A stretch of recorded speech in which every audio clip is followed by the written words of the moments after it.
Спецвопратка, пажарная бяспека, тэмпературны рэжым. І гэта толькі самае відавочнае, што павінен арганізаваць наймальнік. Першая кропка маршруту – супермаркет. Спецыялісты адразу заўважаюць некалькі парушэнняў. Тэрыторыя каля крамы не прыбраная ад снегу. Ёсць заўвагі да пажарнай бяспекі. Загружчаванне складскіх памяшканняў можа перашкодзіць своечасовай эвакуацыі з будынка. Гардеробные ваши грязные, шкафчики полностью не закрыты, генеральная уборка у нас не проводится, паутина везде, грязь везде.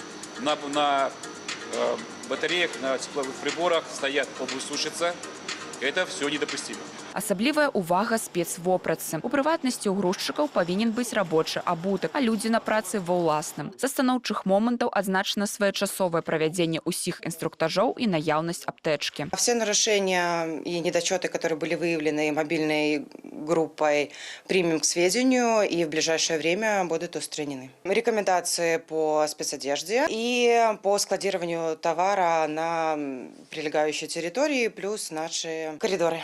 Другі пункт – камунальнае меліярацыйнае прадпрыемства. Сярод парушэнняў не зачынены шчыток, адсутнасць процігалалёдных мерапрыемстваў. Не ўсе рабочыя знаходзіліся ў спецвопратцы. Пры гэтым на прадпрыемстве не хапае кадраў. Усяго тут працуе каля 60 чалавек. Не закрыта патрэбнасць у трактарыстах, гідратэхніках і тэхнічным персанале. В рамках нулевого травматизма мы на этой неделе активно уделяем внимание нашим предприятиям, где особо возможны совершение травматизма, где, тем более сейчас погодные условия, минусовые температуры. Основные нарушения, которые выявляются, понятно, что возникают вопросы по противогололедным мероприятиям, которые необходимо сейчас выполнять.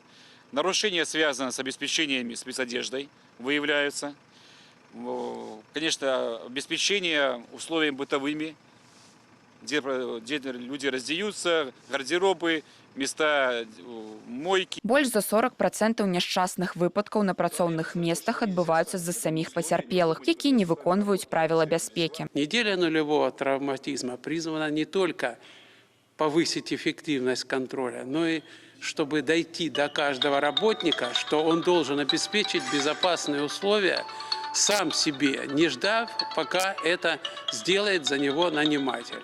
И вот в этом плане мы всегда рекомендуем провести в формате недели ненулевого травматизма при необходимости внеплановые и целевые инструктажи по охране труда с работником. Для ліквідацыі многіх недахопаў не патрэбны велізарныя фінансавыя ўкладанні. На працягу 2 тыдняў мабільная група паўторна наведае прадпрыемства.